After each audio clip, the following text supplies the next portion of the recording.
Hello and welcome to the Design Journeys podcast. I'm your host, Chris Whyte, and in this podcast series we explore the career journeys of design and engineering leaders from the world of physical product development. In today's episode, I'm joined by Fred Russell-Pavier, co-founder and chief technology officer at SuperSmith. Fred's journey from physics research to accessible micromobility design brings a fresh perspective on the intersection of science and product development. We'll dive into how his background in sensing technology has influenced the design of SuperSmith's innovative mobility devices.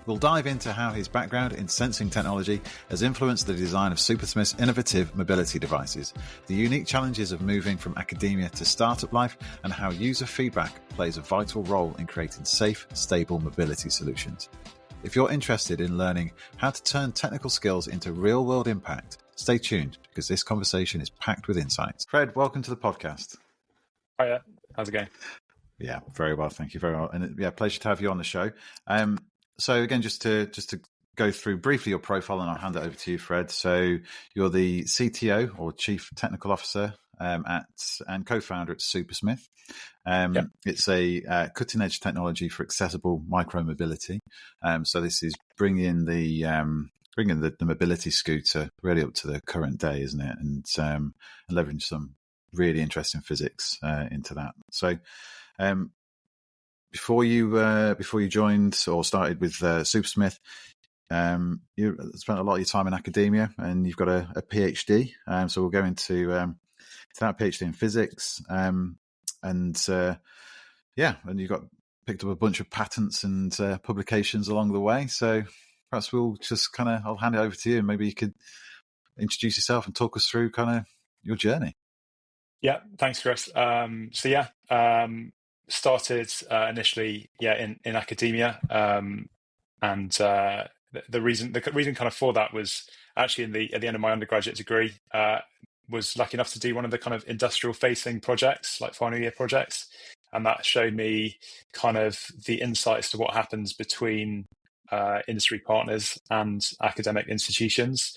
So you've got like real world kind of challenges that are posed by industry, and then you've got kind of a lot of people at the forefront of research fields in academia, and they come together to try and sort of solve some issue. I think someone showed me how interesting that interface can be, because you've got a lot of kind of thinkers and a lot of doers all in the same place, and you can see the pros and cons of different ways of doing stuff. I found myself kind of trying to apply for industry-sponsored posts. So the first of those was industry-sponsored masters. So trying to solve a bunch of kind of sensing kind of challenges in sort of to do with radiation, and there's a theme that I realized when reviewing this across a few of my projects I worked on, which is almost sort of trying to discover things you can't really see, and trying to build technology around things you can't really see. And I think that actually part was inspired by my own sort of supervisor at university. He also I've heard him describe the same sort of thing. And what I mean by that is you can't really see radiation, for instance. It's like this invisible field around us, but it has a drastic effect on lots of things, including possibly our health. My master's degree was industry sponsored, focused on sensing radiation. Then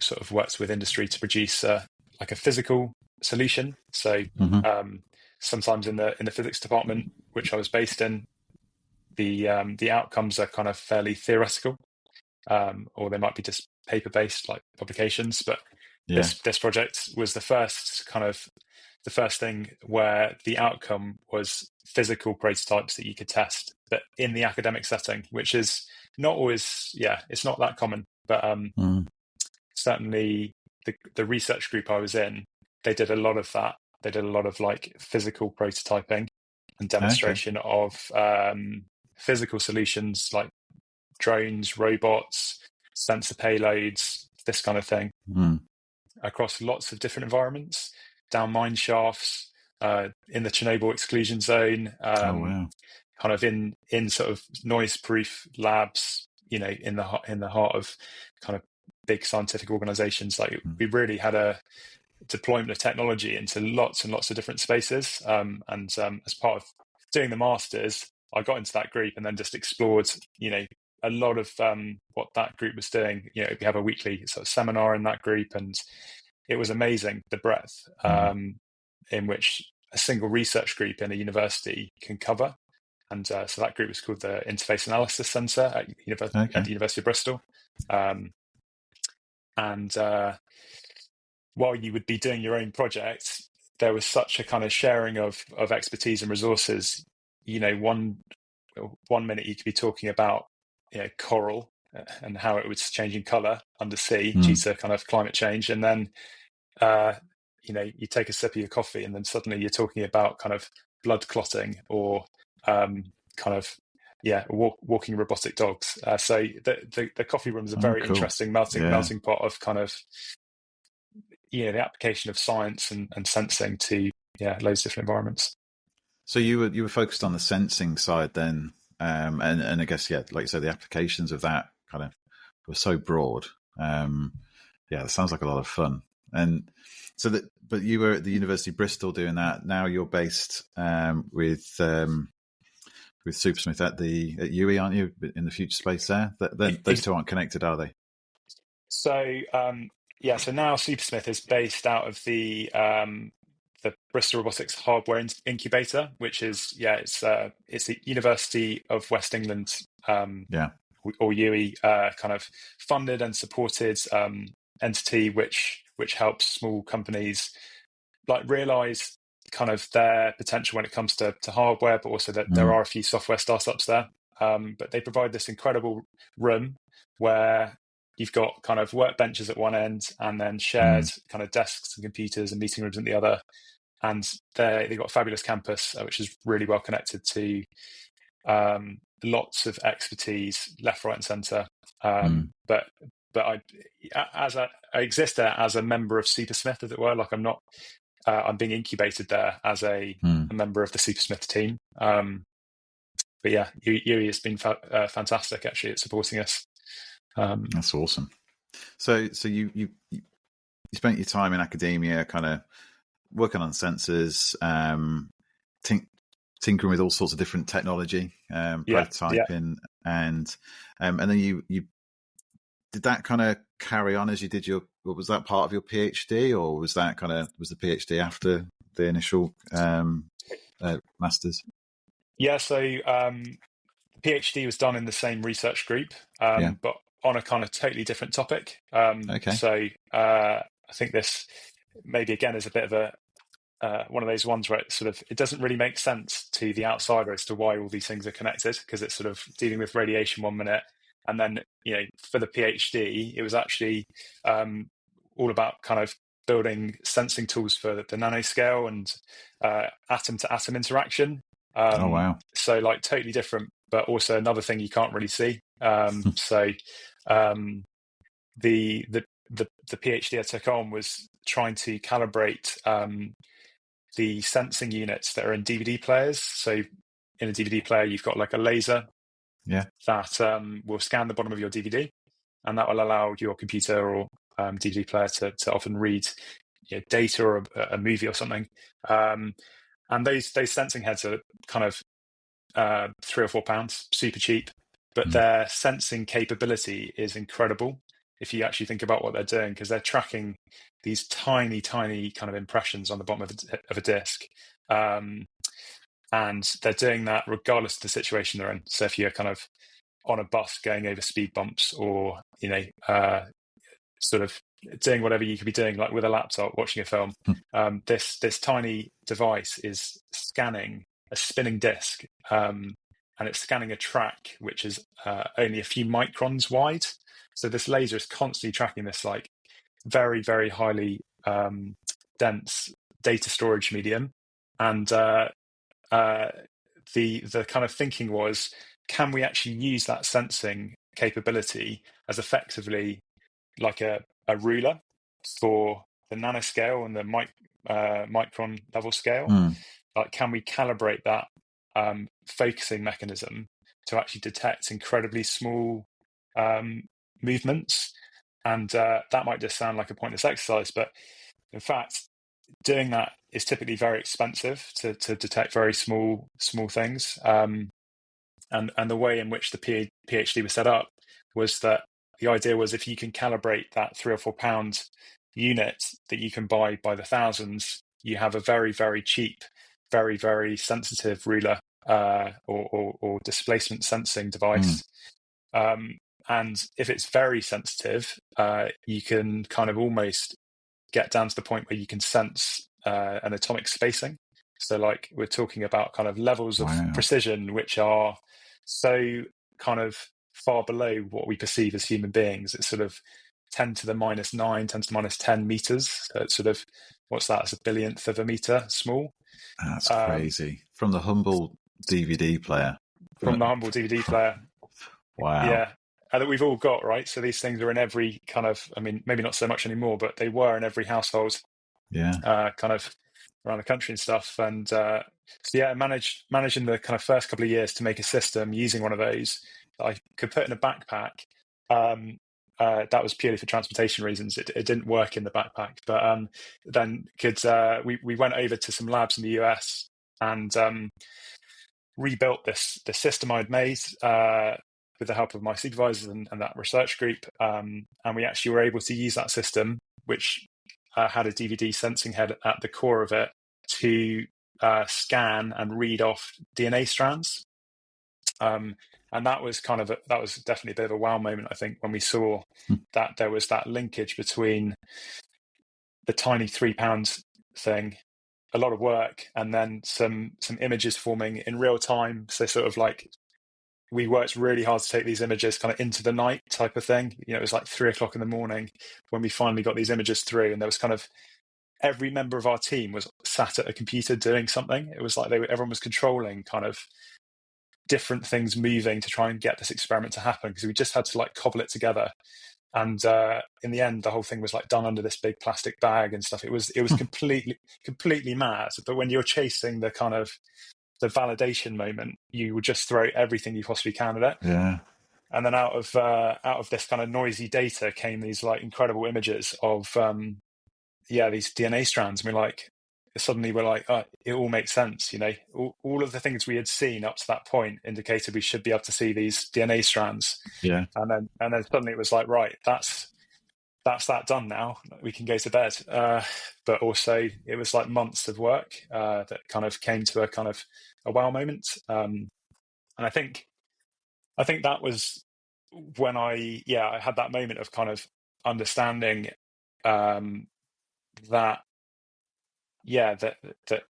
you know, you can have these incredible ideas, most of which, like, you know, you never have a chance to explore, but sometimes with enough kind of hard work and effort and dedication, you can get to these special moments of kind of seeing things possibly for the first time, or just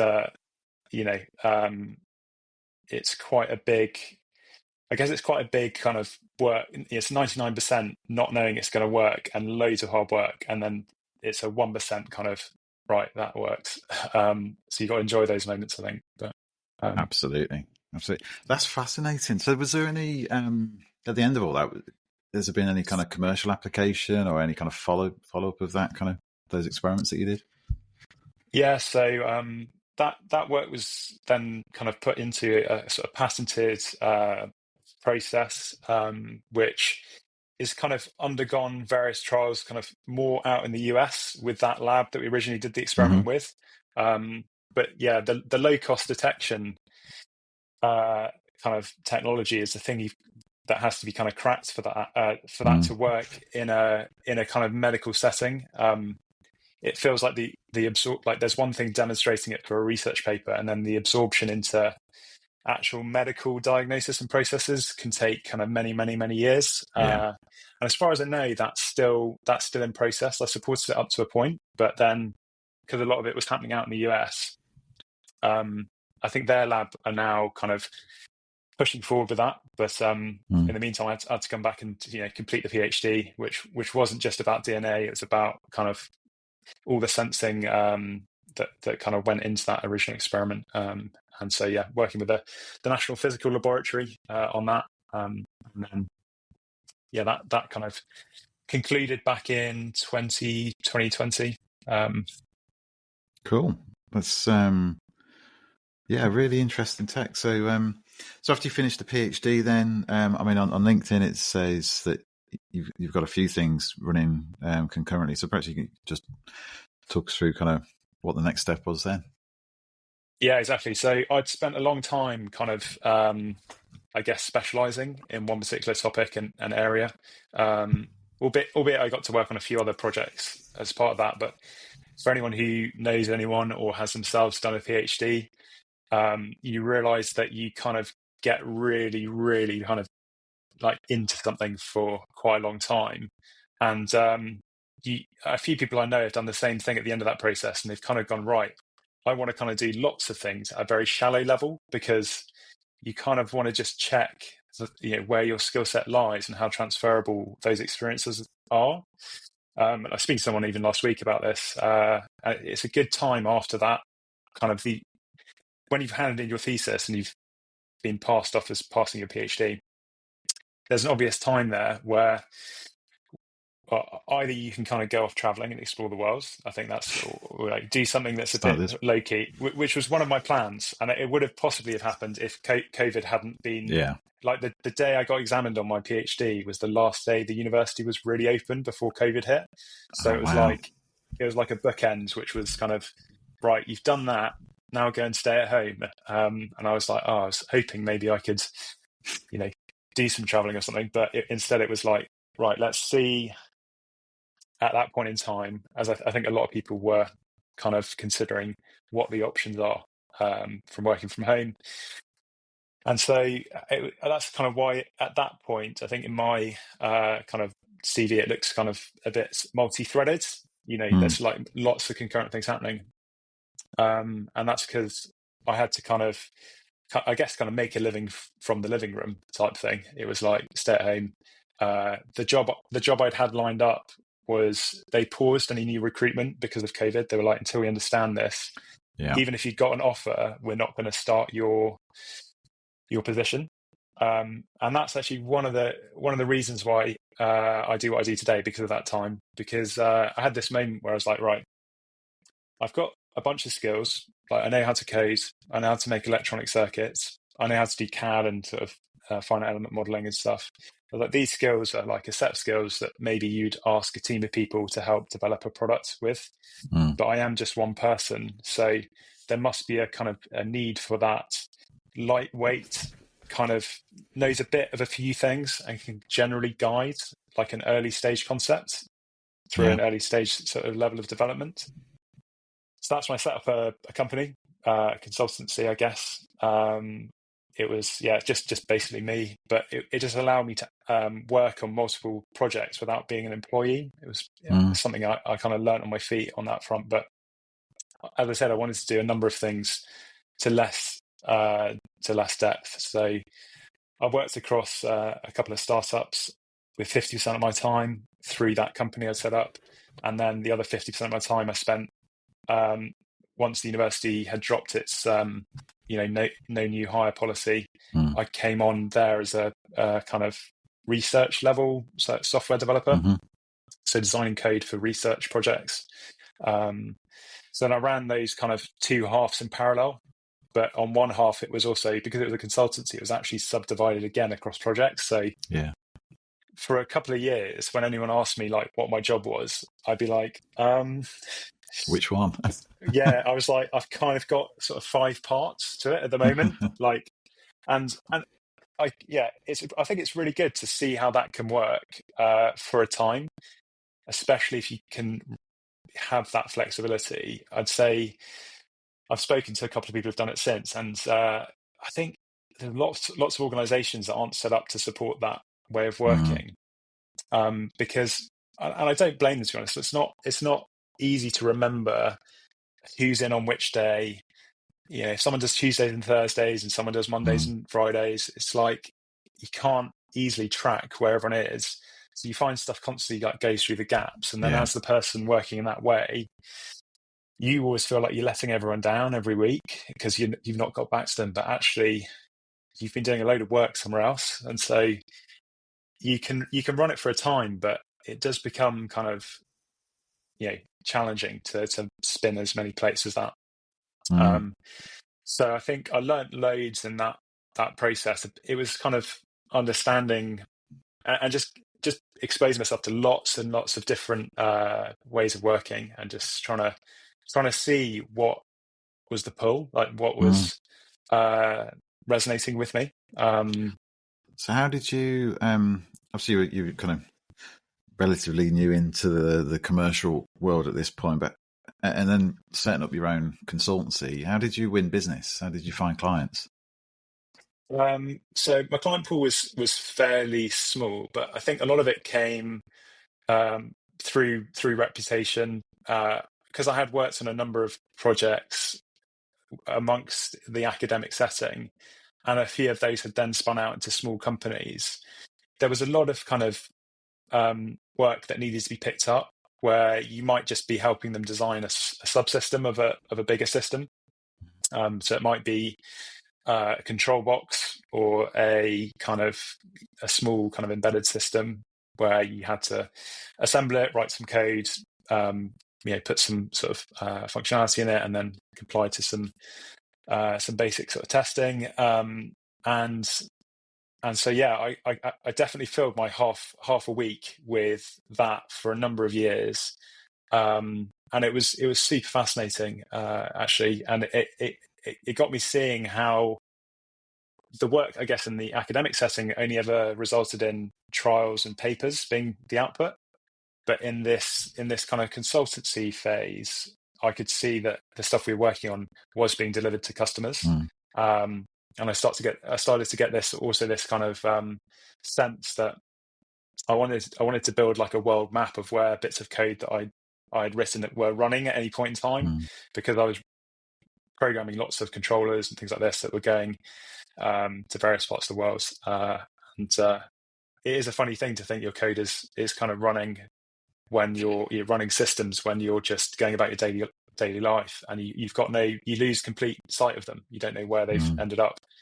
But yeah, that winning work was kind of, I actually ended up having to turn away work, because I realized that while I could do lots of things, I was, some projects came in where it was very, very design and mechanical focused only. And I was like, well, that actually doesn't use my all three sort of fields of skills. So I probably can't provide an exceptional solution to that person, but I could then try and guide them as to where they should go next, and how they could basically just bring concepts to life, I think was the main kind of brief of it. That's awesome. And it's carry on, sorry.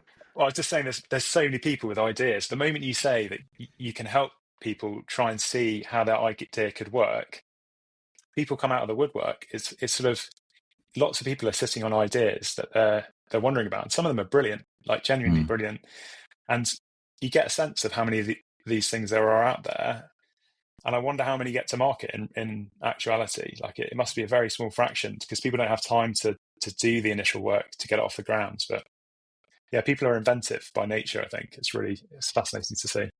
Yeah, massively. Yeah. And fair play to you for saying no and turning work away, because there's so many people that would kind of, it's so easy to say yes, isn't it, really, and just go give it a go.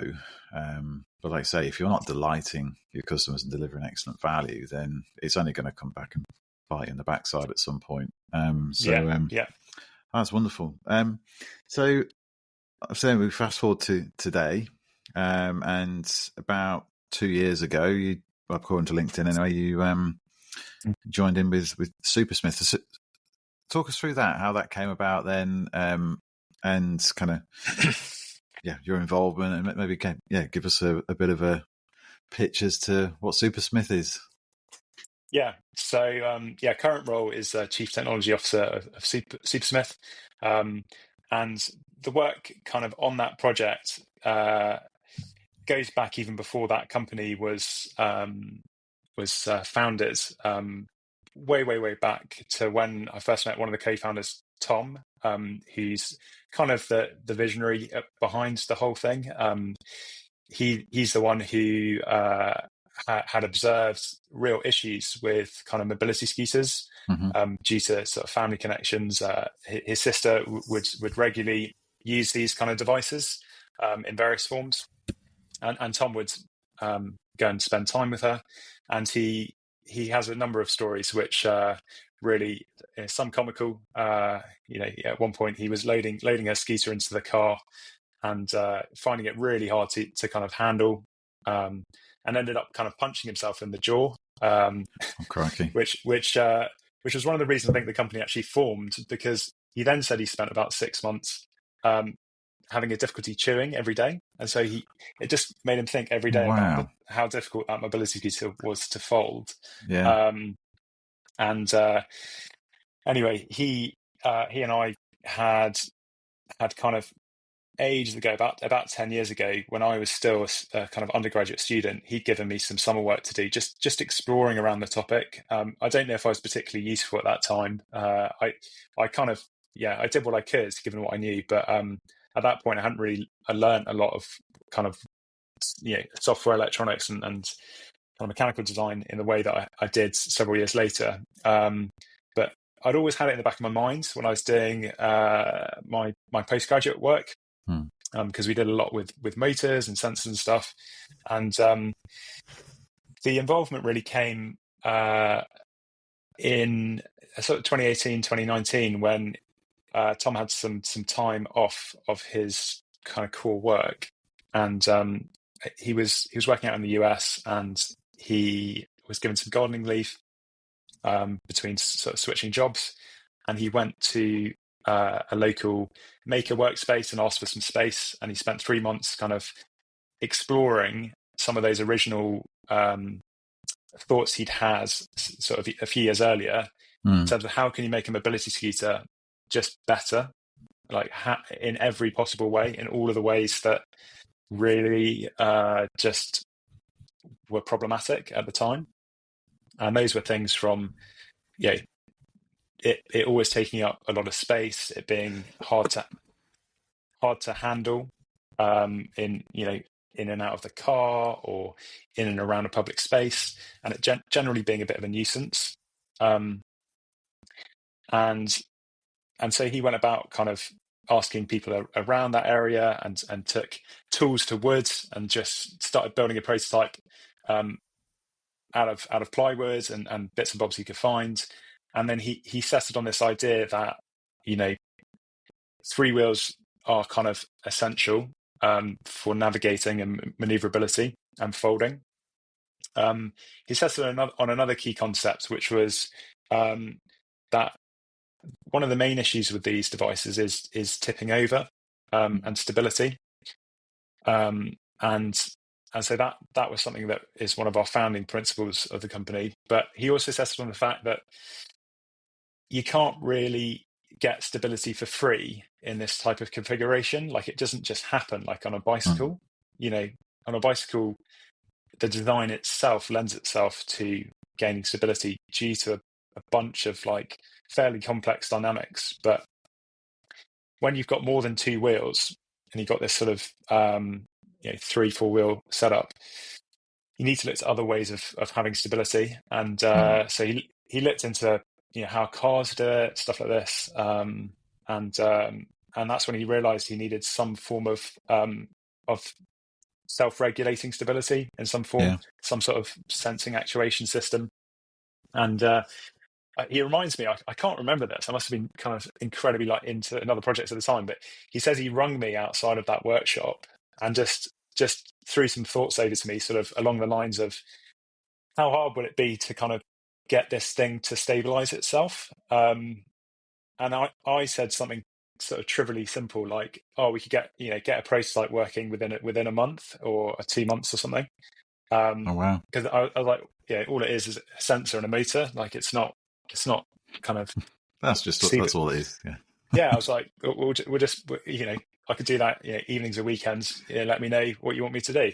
And so I think we both took that in our various forms, and perhaps our kind of concepts on what complete looked like was a bit different. In my mind, it was like, doesn't it just generally work? And I think yeah, we did show that pretty quickly, like within a few months once we got into it. But it's definitely a different journey to get to a product that someone can use, and someone can use with minimal training or without any training at all, and also something they enjoy and is intuitive. Like there's so many layers to kind of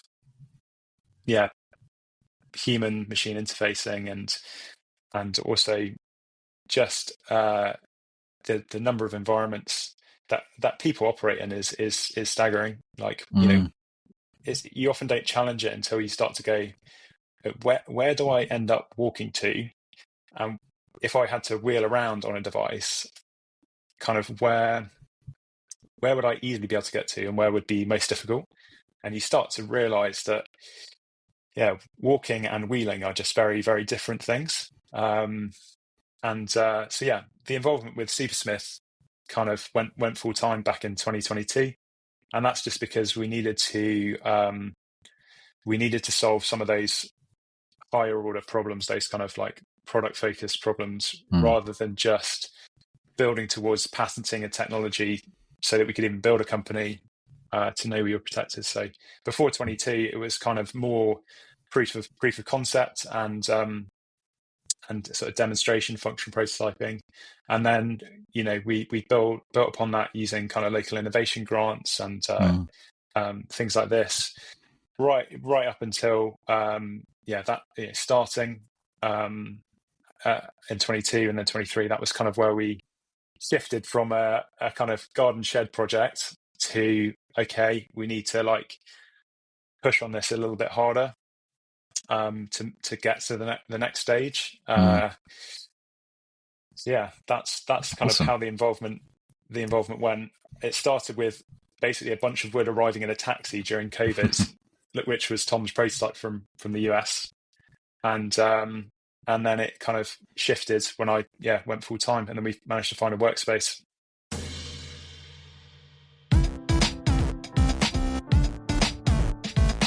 Are you frustrated by drawn-out recruitment processes, missing out on talent to your competition, or wasting time interviewing candidates who don't quite live up to their profile? If you're the founder or leader of a physical technology brand or design consultancy, here's what we can do for you. By working closely with you and your team, Codu will help you improve your entire existence of hiring. We'll make it easier to identify, attract, and ultimately hire the very best design and engineering talent ahead of or from your competition. You'll only interview candidates who fit the brief, and we'll work with you to ensure you get the outcome you want in a timely manner, which is typically within 6 weeks or less.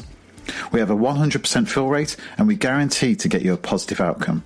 If we don't deliver, you don't pay. But how can I make such a claim? Well, the short answer is I've been doing this for a very long time now. Our process at Codu is built from over a decade of my own personal experience recruiting within physical product design and development. I've hired hundreds of designers, engineers, managers and leaders in that time, over 97% of whom are still in post after 12 months. On top of that, I've personally built an incredible network of thousands of professionals in the physical product design and engineering space, covering the UK, US and Europe. And I've taken what I've learned over the years and put the best of that into Codu. So if you'd like to spend less time stuck in a recruitment loop and more time doing what you love, get in touch. Email chris@teamcodu.com or message me on LinkedIn. But for now, let's get back to the show. Yeah, brilliant. And you were kind enough to show me around on Monday this week as well, so it's wonderful. I saw you shared actually on LinkedIn a short video of the latest prototype, so I was going to share that now if that's okay. I think is it yourself that's riding on that, is it? It is. Yeah. Awesome. Well, I'm going to try and share my screen now then. It's not letting me do it on here, so bear with. This is only the second time I've shared a screen on a podcast. Last time it worked pretty well. I'm impressed. I'm impressed you can do that, actually. That's next level. My mind is racing with ideas of what can I share on screens next? But we're going to do a Chrome tab. Here we go. Yeah. Right, so let's give this a go. So yeah, this is the post that you put out a few days ago. So I'm just going to press play on here and we'll see what we got. But you can definitely see the actuation going there as you go over the speed ramp, or the speed bump, should I say. Yeah, it's incredibly subtle on many surfaces because it's updating constantly. So one of our biggest challenges is actually showing enough of what it's doing that people can see it. You can feel it really easily when you're on the scooter, but you can't necessarily see it. How does it feel to ride like that then? Because it must be, I guess the first time you go over a bump, you kind of expecting to tip over, I suppose, or kind of lean, but you can see there that you're vertical there. You're it's obviously doing its job. Yeah, it's a great point actually, Chris, because you don't realize how much you've learnt when it comes to being on things that move. From possibly being on the back of a bicycle with a parent driving you around as a young kid and getting a sense of what stability is. Like a lot of your learning around stability and how vehicles works, I think, is so innate to our kind of general coordination and muscle memory that we don't ever really challenge it or kind of see anything too different. So yeah, that first experience is always fascinating with people to understand what their reaction is. And what the kind of general kind of experience goes like is a person will sit on the device, they'll drive it, and we're often really keen to get them to do something which on another vehicle would probably tip you over, to try and immediately show them what it does. We always jump in at the deep end, which we're trying to learn not to do, because it's normally because we're really excited and we want to like impress people. But also we have to like wind back a bit and go, hang on, let's start with like, Fred, where's the brake? And so just simple things sometimes go out the window where they're like, just hang on a minute, how do I turn it? How do I turn it on and off? Where's the brake? And you're like, right, okay. So in all of our user testing, we make sure that's all very formulaic. But often we have people visiting us where we just kind of get people on it and want to show them that magical moment. But what happens is generally people, they expect that they have to do lots, because when you ride a bike, in those first meters that you step off, you're fighting with the bike if you're going slowly to keep it up. All of the decisions you're making is all of your proprioception to try and just keep that stable for those first few miles an hour, and then once you're up and running, you're fine. So people kind of think it's going to be a bit like that. So what you actually have sometimes is people sort of fighting the scooter, which is sort of strange, because they sort of fight the scooter and then they go, oh, what's it doing? And you're like, no, hang on, this is you're doing that. What you need to do actually is not try and balance it. That's not your role. It is balanced by its own definition. So there's this moment where people go, all right, I got to trust this thing, like I'm just sitting on a chair. And then they start driving it, and then the scooter's making all the stabilization decisions for them. And once they get through that point of, right, I'm not thinking about that, I'm not using my kind of sort of cognition to constantly worry about balance, then actually what we see is people relax. There's some obvious signs that people relax. And that's stuff like they'll just start expressing themselves with their hand off of the scooter, because they're just talking to someone. They're not worried about holding onto the handlebars, because on bikes and other vehicles, your balance is so well linked to that steering, that micro steering, which your background constantly thinking about, that to take your hand off the handlebars is often like a significant thing, or to go no hands on handlebars is like a whole wow moment Pop for achievement people. when you're a kid. Yeah, when you're a kid, like that sets you apart.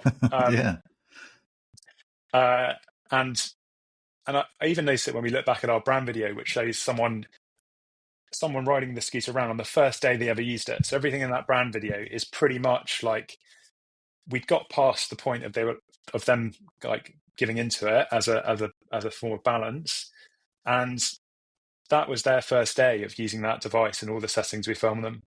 And by the end of the day, they're explaining themselves, their hands off the handlebars.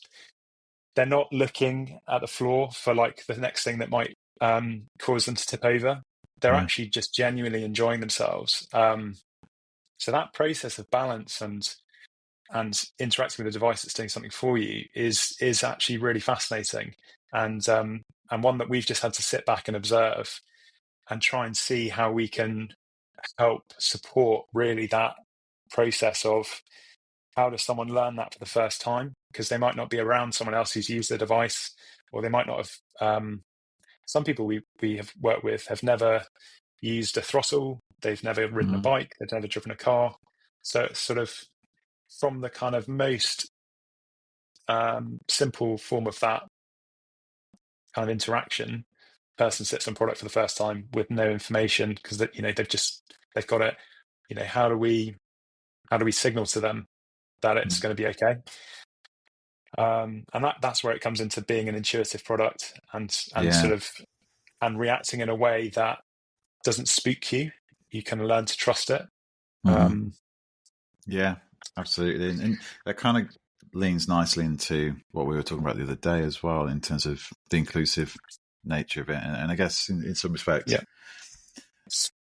part of you wants to just give people the product and see how they interact with it, how accessible it is with no instruction, I guess, apart from maybe the brakes are there.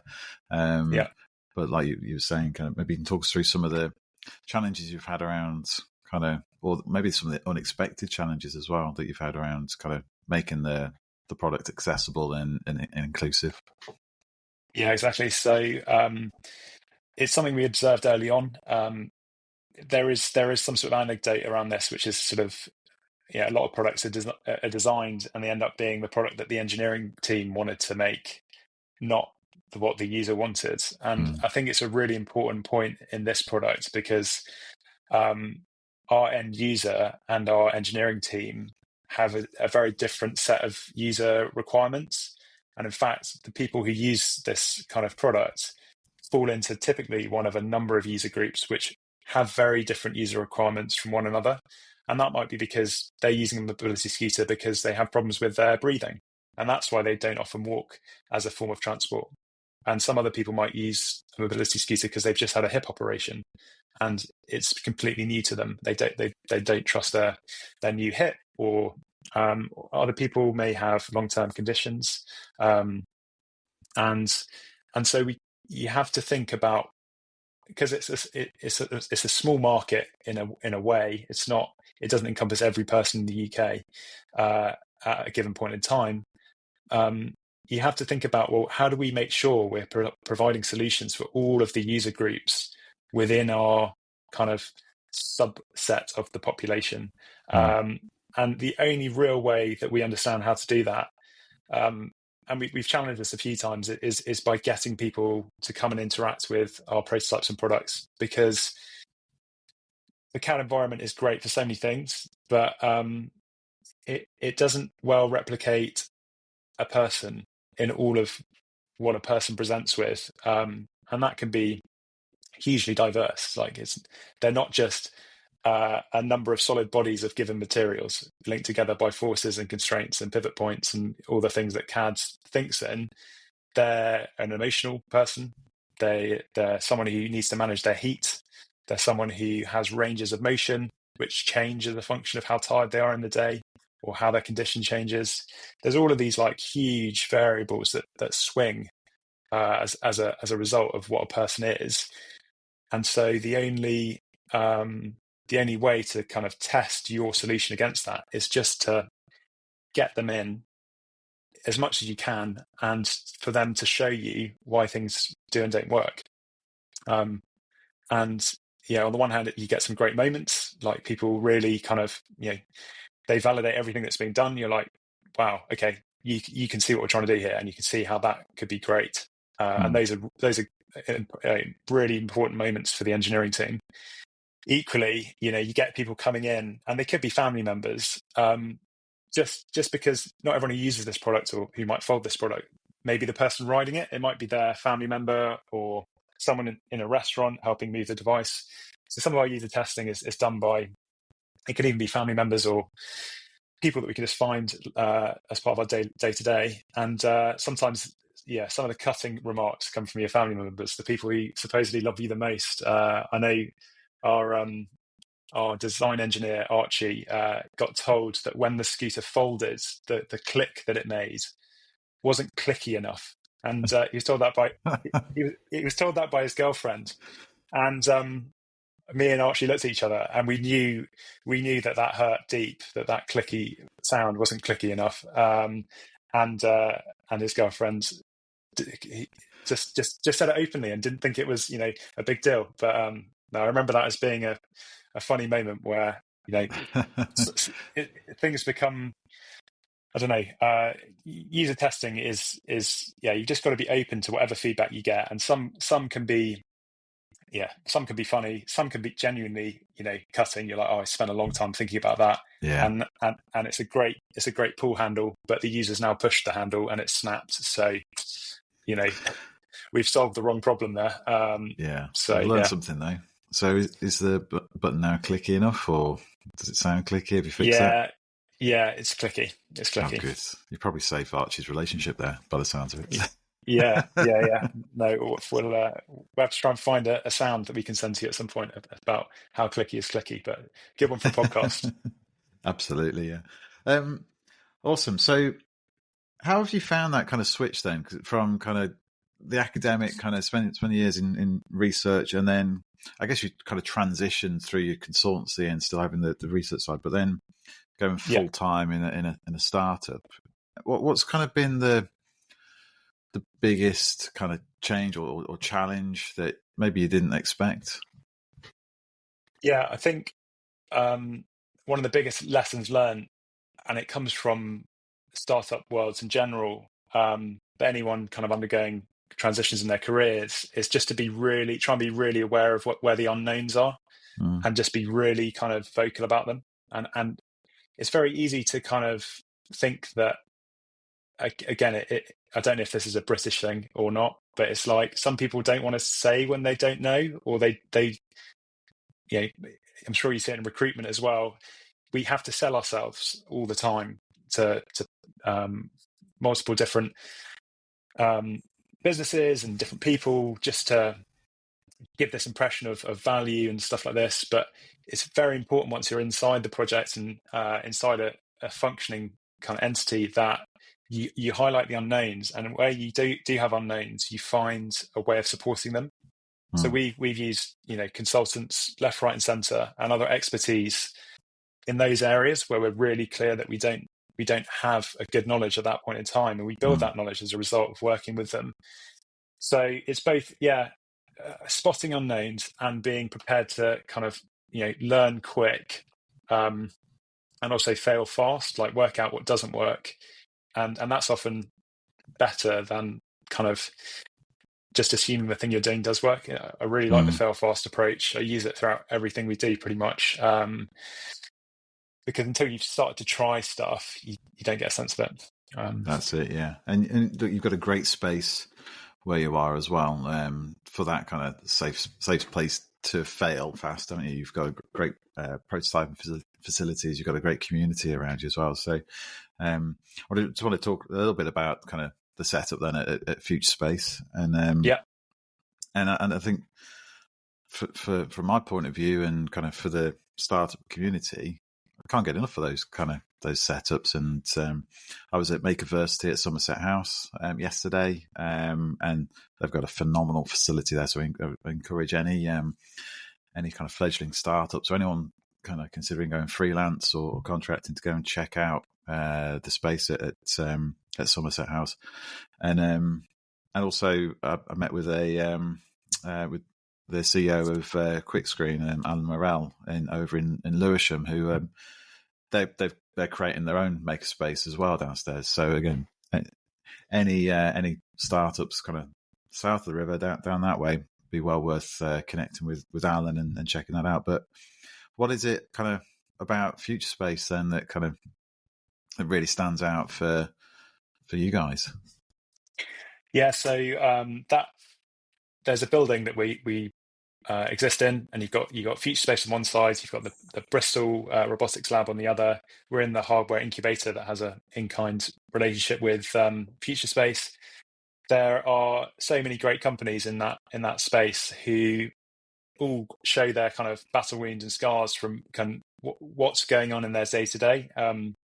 There's lots of kind of challenges as companies grow from that team size of 2 or 3 up to short of 10, and that space provides an excellent range of support network events which allow you to just understand who's around you geographically, but also how the network kind of sprawls over the Southwest.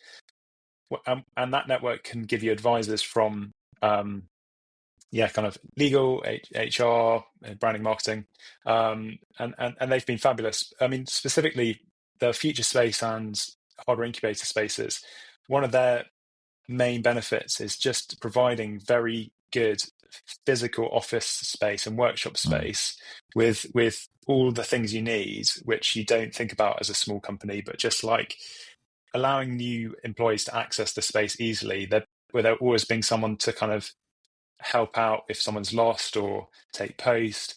Everyone's super friendly, and there's like a non-competitive element to it.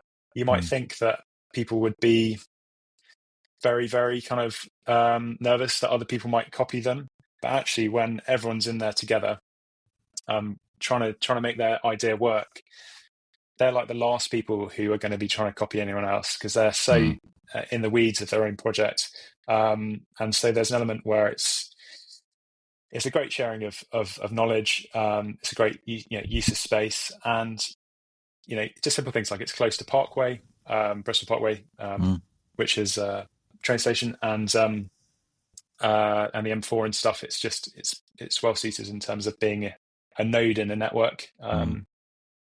It's a great platform, isn't it, for starting out, where you want to just build something, you want to use a workshop, but you don't have the cash to just splash out on a lathe or a kind of milling machine or a 3D printer, it's like, but you've got access to all that, plus all those add-ons that you've just mentioned there. And the community cannot be kind of underestimated, really, when you're starting out, especially if you're a solo or a co-founder.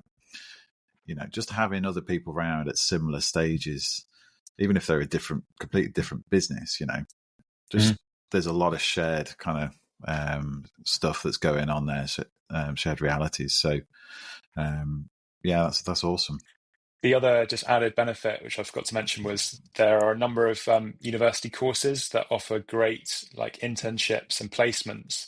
They're often funded externally. So the startup's not paying for someone to come and work as an intern for them, but they might do a summer placement. And those interns have offered exceptional value to the startups, and they've been funded externally. And that can be the difference between winning a investment or not. It's just another person in the team just ticking away at something. It might be your branding or your logo or something which just makes you stand out. And the University of West England is very, very good at providing those opportunities, and students seem to love them too. So it is one of those win-wins, I think. Wonderful. That's brilliant. So we're getting towards the end of our time, but I've got written down that we were going to talk about the kind of the hardware scene in the Southwest as well, because everyone, I guess, a lot of people presume that a lot of the startup stuff's going on in London, but actually the Southwest and Bristol in particular has got a really healthy startup scene. That's right, and I guess a lot of it fueled by kind of Dyson in some respects, people going to and from Dyson, whether that be by choice or by kind of redundancy, but there's a lot of talent in the Southwest, that's for sure. So we mentioned, obviously UE, I think we mentioned Set Squared and Startup Beacon. Perhaps you can talk around kind of your experience of those kind of setups. Yeah, exactly. So as well as being based at Future Space and the Bristol Robotics Lab Hardware Incubator, we are part of Set Squares, which is a partnership between a number of universities, University of Bristol being one of them. And it extends to a number of universities outside of London, basically. I think there are 6 involved. And they similarly provide a very, very broad network. And all of these networks seem to complement each other. It's not like you're getting the same types of networks everywhere you go. They always take a different form, and they always have a different focus. And they also just get you as a company to go to events and tell your story. And that process always yields links. So we saw great benefit in being part of the Set Squares program. We have been now, I think, for 2 years, coming up to 2 years perhaps. And they provided us with sort of pitching events. They've also provided us with expertise and mentoring. Again, mentoring is a massive one, not to be underestimated. These kind of general support networks can link you with mentors who have genuine experience in the area you're working in. And there's no limit to how many mentors you could benefit from. Maybe not all at once, but for the right time of your development, a mentor can really, really strategically help you make those decisions, which really they save you money. So there's great value in that kind of submersion around mentors and around knowledge of where people have done things similar before. So yeah, the more of those support networks there are. I think we had a talk recently from Tech for Good Southwest.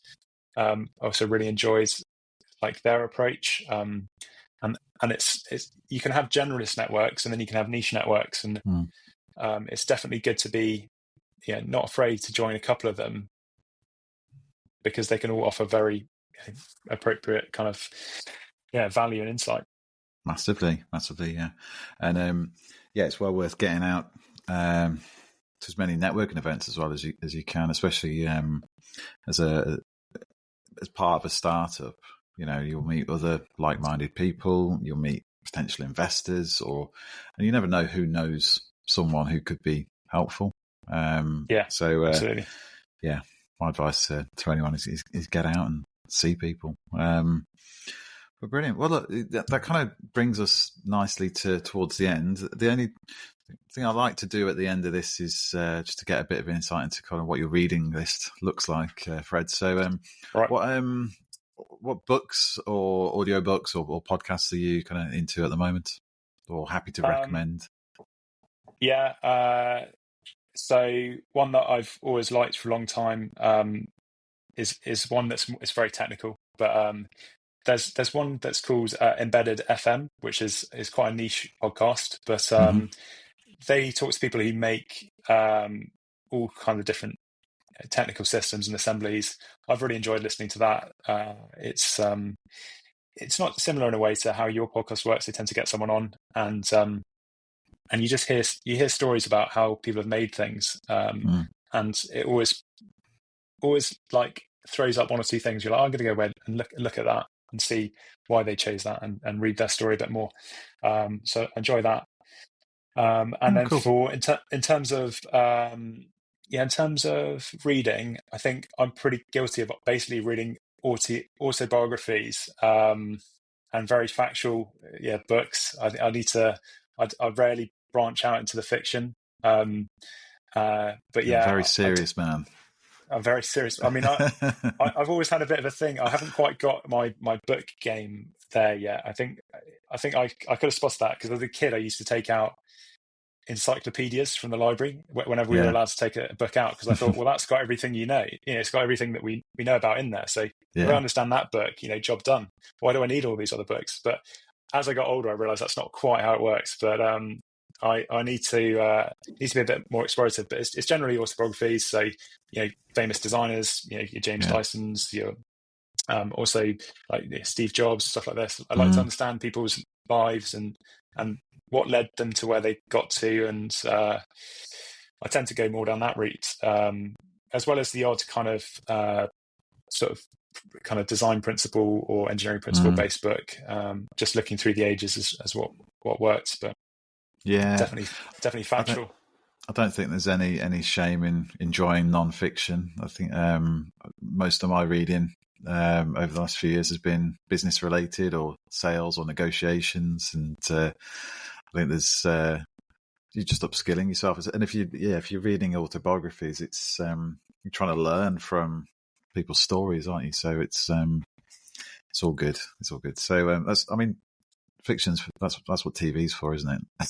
Yeah. Right. So it's a constant debate in the household here. But, awesome. Well, look, it's been really nice talking to you about your journey. So thank you for coming on the show.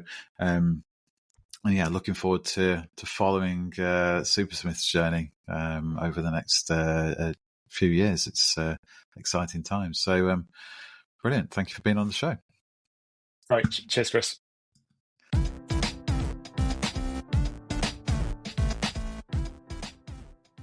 Thank you so much for tuning in to this episode of the Design Journeys podcast. I hope you found it insightful and inspiring.